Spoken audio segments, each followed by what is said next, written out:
नमस्कार दोस्तों, आप सबको पता है कि इजराइल हमास का जो कॉन्फ्लिक्ट है अब वो ऑलमोस्ट एंड होने वाला है, क्योंकि पिछले कुछ हफ्तों में जो इजराइल ने अपना ऑफेंसिव लॉन्च किया है राफा के अंदर में, जो फिलाडेल्फी कॉरिडोर पर कब्जा किया, इस सब के ऊपर मैं एक वीडियो बना चुका हूं। मैं आपको लिंक्स जो इन सारी वीडियोस की है वो पिन कर दूंगा, जितने भी गाजा से रिलेटेड वीडियोस हैं। अगर आपने नहीं देखा होगा, आप बिल्कुल फ्रेश ये वीडियो देख रहे होगे, तो आप उसको एक बार कंसिडर कर लीजिएगा, उस पर देख लीजिएगा, तो आपको आइडिया हो जाएगा कि चल क्या रहा है पिछले कुछ दिनों में। तो पिछले कुछ हफ्तों में इजराइल ने क्या किया, अपना ऑफेंसिव लॉन्च करके राफा, जो भी जगह जहाँ पे जबालिया कैंप था वहाँ पर, राफा के बाहर जो कैंप्स थे, उसके बाद जो फिलाडेल्फी कॉरिडोर था जहाँ से स्मगलिंग होती थी आर्म्स की, उन सबको पूरा कब्जा कर लिया है। और उसके बाद इजराइल ने एक बहुत बड़ा क्लेम किया। इजराइल ने क्लेम किया कि भाई हमने हमास को पूरी तरीके से यहाँ से खाली कर दिया है। तो लेकिन अब देखो, इस वॉर के अंदर में ना एक बड़ी इंपॉर्टेंट चीज़ मैं आपको यहाँ पर बताना चाहता हूँ कि अब ये वॉर खत्म हुआ है, लेकिन इस वॉर में मैंने आपको बोला था ना कि जो इंटरनल पॉलिटिक्स है इजराइल की, Benjamin Netanyahu is very desperate अपने लोगों को ये बताने के लिए कि मैंने वॉर जीत लिया है। बट अब वो ऐसा क्लेम नहीं कर सकते। देखो, इतनी वॉर हो रही है, कोई क्रिकेट मैच तो था नहीं कि भाई खत्म हुआ और हम आकर के सामने बिल्कुल ट्रॉफी उठा करके कहें कि हमने मैच जीत लिया। ऐसा तो कर नहीं सकते भाई। 36-37 हज़ार लोगों की इसमें जान चली गई, इतनी दुखद घटना हुई, तो इसमें आप ऐसा तो कह नहीं सकते। तो आपको एक मॉन्स्टर की तरह देखा जाएगा। तो आप कैसे मैसेज दोगे अपने लोगों को कि हमने ये वॉर जीत लिया है? आप इस वॉर को जीतने के लिए सिंपली क्या करोगे, आप ये कहोगे कि हमने हमास को ख़त्म कर दिया, यहाँ से गाज़ा स्ट्रिप से बाहर चला गया हमास। हमास की पॉलिटिकल लीडरशिप जाके कतर में छिपी हुई है, गाज़ा स्ट्रिप पूरा खाली हो गया, वो हमारे कब्जे में होगा, हमारी जितनी टर्म्स एंड कंडीशन थी उस सबको हमास ने मान लिया है। और अगर आप देखोगे तो एग्जैक्टली यही हो भी रहा है।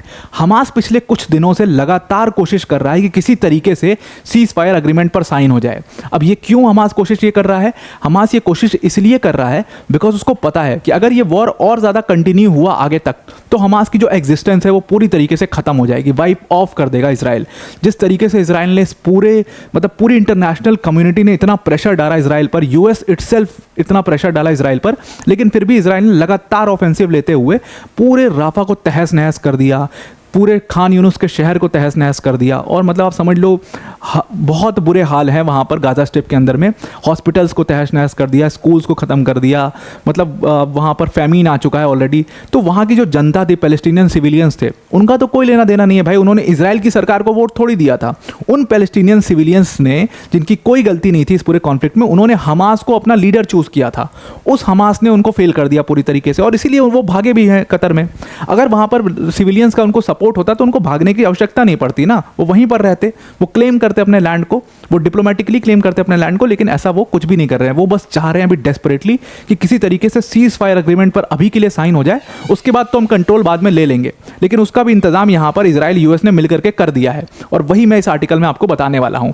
अब यूएस सामने आया इन सब चीज़ों के बीच में, और यूएस ने क्या किया? यूएस पीछे से पूरा गेम खेल रहा है। यूएस में प्रेसिडेंट जो बाइडेन ने संबोधित करते हुए कहा कि भाई जितनी हॉस्टिलिटीज़ हैं, जितनी प्रॉब्लम्स हैं गाज़ा स्ट्रिप के अंदर में, हम उन सबको ख़त्म कर देंगे। हमने एक ऐसा सीज फायर अग्रीमेंट बनाया है जिसको इजराइल और हमास दोनों को मानना होगा, और ये अग्रीमेंट हमने इजराइल के साथ बैठ करके डिज़ाइन किया है कि क्या क्या पॉइंट्स इसमें रखने हैं।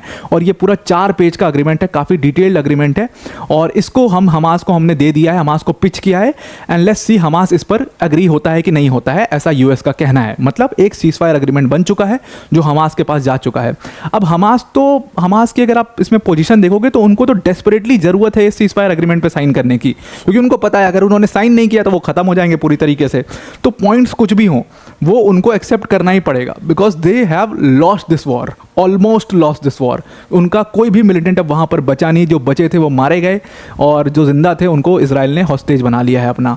तो हमास की लीडरशिप के लिए ये बहुत इंपॉर्टेंट है कि वो अब एटलीस्ट पैलेस्टीनियन सिविलियंस को बचाए। क्योंकि क्या हुआ इस पूरे आप अगर पूरा ऊपर से थर्ड आई व्यू लोगे इस पूरे कॉन्फ्लिक्ट का, तो उसमें 1400 सिविलियंस जो है हमास ने इजरायली सिविलियंस को मारा, और उसके रिटर्न में इजराइल ने ऑलमोस्ट 36,000 का नंबर अभी आ रहा है डेथ टोल।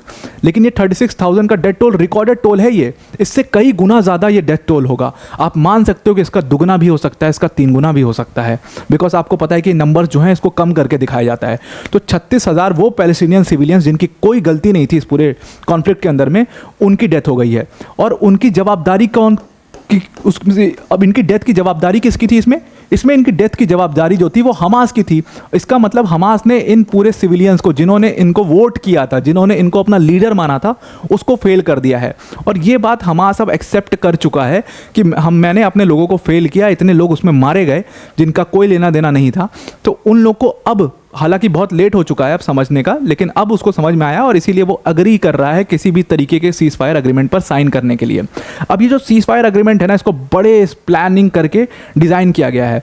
अब ये अग्रीमेंट साइन करना एक्चुअल में ज़रूरी भी है। ये अग्रीमेंट के थ्रू आप मैसेज अपने लोगों को सीधा क्लियर कट दे दोगे कि भाई देखो, जो पॉइंट्स हम चाहते थे, जिसके लिए हम लड़ रहे थे, वो सारे हमें मिल गए, हमने हमास को पूरी तरीके से ख़त्म कर दिया। अभी आपको सारी चीज़ें यहाँ पर समझ में आ जाएंगी कि ये सीज फायर एग्रीमेंट कैसे प्लान किया गया है। अब इसमें प्लानिंग क्या की गई है, इस पूरे सीज फायर एग्रीमेंट को 3 स्टेजेस में प्लान किया गया है। पहला स्टेज क्या होगा कि इमीडिएट सीज फायर होगा, कोई गोली नहीं चलाएगा, उसके बाद इमीडिएटली सारा कुछ, ये गोलीबारी जो चल रही है गाजा स्ट्रिप के अंदर में, वो बंद हो जाएगी। इजराइल जो अपना ऑफेंसिव लिया हुआ है उसको पूरी तरीके से रोक देगा और 6 वीक तक ये पूरा सीज फायर चलेगा। और इस 6 वीक में क्या होगा, इस 6 वीक में इजराइल जो है उन सारे एरियाज से जहाँ पर पॉपुलेशन बैठी हुई है पैलेस्टीनियन सिविलियंस की, जो ह्यूमैनिटेरियन एरिया बताया गया था लेकिन फिर भी वहाँ पर अटैक किया जा रहा है लगातार, उन एरियाज से अपनी फोर्सेस को बाहर निकाल देगा इजराइल। सबसे पहला काम ये करेगा। तो इनमें कौन कौन से एरिया आएंगे, इसमें जबालिया कैंप आ जाएगा, इसमें खान यूनिस सिटी आ जाएगी, इसमें राफा के कैंप वाला एरिया है वो आ जाएगा। इन सारे एरियाज से आईडीएफ जो है वो बाहर चली जाएगी। इसके बदले में क्या करेगा हमास को एक नंबर दिया जाएगा कि इतने सिविलियंस को आप, जो हॉस्टेज आपने बना रखे हैं इजरायली सिविलियंस को या इजरायली हॉस्टेजेस, उनको आपको छोड़ना पड़ेगा, जिसमें प्रायोरिटी आपको देनी होगी वुमेन को, जो वुंडेड लोग हैं और जो एल्डरली लोग हैं उनको। तो कुछ नंबर हमास यहाँ पर छोड़ेगा। उसके बाद आता है 6 वीक के बाद दूसरा फेज़। अब दूसरा फेज़ क्या होगा, वो भी 6 वीक्स का होगा। और दूसरे फेज़ में क्या होगा कि कंप्लीट विड्रॉल होगा हॉस्टेजेस का, और कंप्लीट जो है वहाँ से इजरायली फोर्सेस जो हैं वो वहाँ से निकल जाएंगी। मतलब इजराइल फोर्सेस जो हैं पूरी तरीके से गाजा स्ट्रिप से बाहर चली जाएंगी। और इसमें जितने हॉस्टेजेस हमास ने पकड़े होंगे, बाकी जो रिमेनिंग है उनके पास, उन सबको देना होगा वापस। उसके साथ साथ जो हॉस्टेजेस उन्होंने मार भी दिए हैं ना, हमास ने बहुत सारे हॉस्टेजेस को जो है वो किल भी कर दिया है, तो उन हॉस्टेजेस की बॉडीज़ भी आपको देनी होंगी जिनको आपने किल किया है, ताकि उनका प्रॉपर क्रिमेशन किया जा सके और उनको वापस इजराइल लाया जा सके। तो अब यहाँ पर आप देख रहे हो कि हमास को क्या करना है, सारे हॉस्टेजेस अपने रिलीज़ करने हैं जितने उन्होंने पकड़े हैं, और दूसरी तरफ इजराइल को क्या करना है, गाजा स्ट्रिप को खाली करना है। ये हो गए 2 स्टेज। अभी तक सब कुछ सीधा सीधा चल रहा है।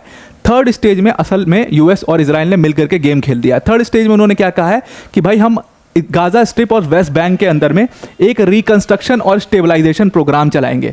अब खेल दिया अपना गेम, और इसी रिकंस्ट्रक्शन और स्टेबलाइजेशन प्रोग्राम के वजह से ये लोग 10-12 साल तक अफगानिस्तान में रहे, अभी तक सीरिया में मौजूद हैं, इराक में प्रेजेंट हैं। यही रिकंस्ट्रक्शन और स्टेबलाइजेशन प्रोग्राम ये लोग हर जगह पर चलाते हैं, और वही प्रोग्राम इन्होंने कहा है कि हम गाजा स्ट्रिप के अंदर में भी चलाएंगे और वेस्ट बैंक के अंदर में भी चलाएंगे।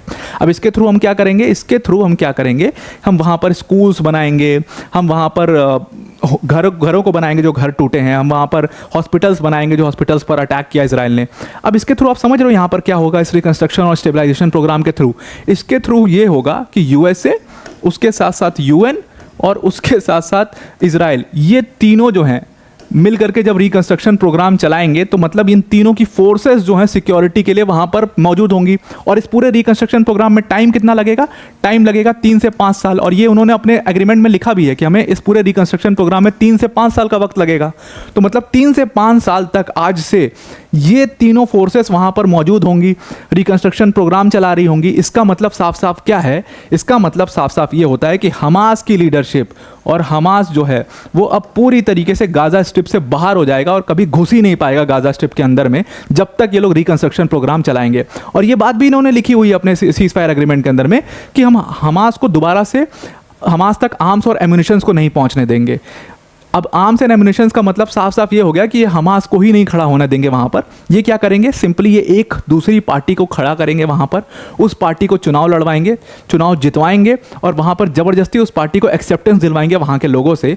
धीरे धीरे इससे क्या होगा कि लोग उस पार्टी को समझने लगेंगे यार लोगों को क्या चाहिए, सिविलियंस को ना हमास चाहिए ना सिविलियंस को इजराइल चाहिए, सिविलियंस को शांति चाहिए। तो वहाँ पर जब उनको लगेगा कि यार ठीक तो है, मतलब ये पार्टी भी तो वही काम कर रही है जो हमास कर रहा था, तो ठीक तो हमारे लिए तो ठीक ही है, तो वो लोग धीरे धीरे हमास को भूल जाएंगे और वो खत्म हो जाएगा, उसकी रेलेवेंस खत्म हो जाएगी। और ऐसे ये लोग बहुत बार कर चुके हैं।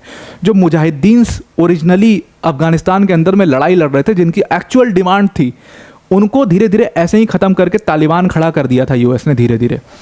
तो उसी तरीके से ये हमास के साथ करेंगे और उनको पूरी तरीके से ख़त्म करने का इनका प्लान हो चुका है। और हमास के पास ऑप्शंस क्या है, हमास के ऑप्शंस 0 हैं। उसको ऑलमोस्ट ख़त्म कर दिया इन लोगों ने, तो उसको ये सीज फायर एग्रीमेंट पर पर्पसली साइन करना पड़ेगा। ईरान की स्थिति वो है नहीं कि वो और ज़्यादा हमास को सपोर्ट कर पाए, बिकॉज हमास की भी रेलेवेंस कब तक है? हमास की रेलेवेंस तब तक है जब तक वो गाज़ा स्ट्रिप के अंदर में मौजूद है और लगातार इजराइल से लड़ाई कर रहा है, तब तक वो ईरान के लिए रेलेवेंट है। अदरवाइज वो रेलेवेंट नहीं है। हिजबुल्ला भी तभी तक रेलेवेंट है जब तक वो इजराइल से लड़ाई कर रहा है। जैसे ही वो इजराइल से लड़ाई करना बंद कर देगा, वो एक पॉलिटिकल पार्टी बनना शुरू हो जाएगा, तो वो ईरान के लिए रेलेवेंट हो जाएगा। और इसीलिए ये लोग चाहते हैं कि किसी तरीके से हमास का एग्जिस्टेंस हम ख़त्म कर दें, ताकि ईरान खुद ही उसको सपोर्ट करना बंद कर दे। नाउ अब ये जो ट्रूस है, इसमें पहले भी कई बार कोशिश हो चुकी है। जैसे वो ये वॉर शुरू हुआ था सितंबर 2023 में, तब भी कोशिश की गई थी। तब भी यूएस ने कोशिश की थी कि किसी तरीके से अग्रीमेंट सीज फायर साइन हो जाए, और 5 ऐसे सीज फायर अग्रीमेंट्स के पे ऊपर बात हो चुकी है। रिसेंट जो मार्च में हुआ, जिसमें इजिप्ट और कतर दोनों मौजूद थे, हालांकि वो भी साइन नहीं हो पाया, उसमें से इजराइल बैकआउट कर गया। तो वो 5 अग्रीमेंट और इसमें फ़र्क क्या है? देखो, उन 5 सीज फायर अग्रीमेंट्स तक में कोई ऐसा मैसेज नहीं था कि इजराइल जीता या हमास जीता। मैसेज यही था कि भाई दोनों नेक टू नेक फाइट चल रही है वहाँ पर। तो एक मैसेज नहीं जा पा रहा था लोगों के कि इजराइल जीत गया। और जब तक ये मैसेज नहीं जाता तो पॉलिटिकली कहाँ लॉस होता? पॉलिटिकली इजराइल के अंदर में भी लॉस होता, पॉलिटिकली यूएस के अंदर में भी लॉस हो जाता। तो इसलिए वो सीज फायर एग्रीमेंट्स नहीं साइन हो पाए। और इस वाले सीज फायर एग्रीमेंट में यही खासियत है कि इसमें सीधा सीधा मैसेज क्या जा रहा है आपके सामने। आपको जैसे मैंने पूरा एग्रीमेंट बताया, आपको समझ में आ गया ना कि इसमें इजराइल पूरा ये झुकाव जो है वो इजराइल की तरफ है, हमास को वहाँ से पूरा ख़त्म करने की तैयारी है इनकी। तो सिंपल सी बात, ये क्या मैसेज जा रहा है कि हमास, ये पूरा जो कॉन्फ्लिक्ट है इसको इजराइल ने जीत लिया है। और ये मैसेज जा रहा है, इसीलिए लोग कहते हैं कि इंटरनेशनल कम्युनिटीज़ ये कहती हैं कि ये सीज फायर एग्रीमेंट पक्का से साइन हो जाएगा। अब देखो, इसके पीछे 2 रीजंस और हैं। एक इजराइल की इंटरनल पॉलिटिक्स है। मैंने आपको बताया था कि वहाँ पे जो बेनी गांज हैं, वो पूरी तरीके से उन्होंने पब्लिक ओपिनियन को बेंजामिन नेतन्याहू के खिलाफ कर दिया कि भाई ये इतने टाइम से कह रहे हैं कि हम हॉस्टेजेस को वापस लाएंगे और ये अभी तक लेके नहीं आ पा रहे हैं। तो अब 7-8 महीने हो भी चुके हैं, टाइम भी ज़्यादा हो चुका है, इसलिए इनको अग्रीमेंट पे साइन करवाना बहुत इंपॉर्टेंट है। इसीलिए इजराइल भी इंटरेस्टेड हो गया। अभी मार्च में उसने मना कर दिया, बैकआउट कर गया वहाँ से, और अभी मई में तुरंत फिर रेडी हो गया, जून के अंदर में, कि भाई अग्रीमेंट साइन हो जाए।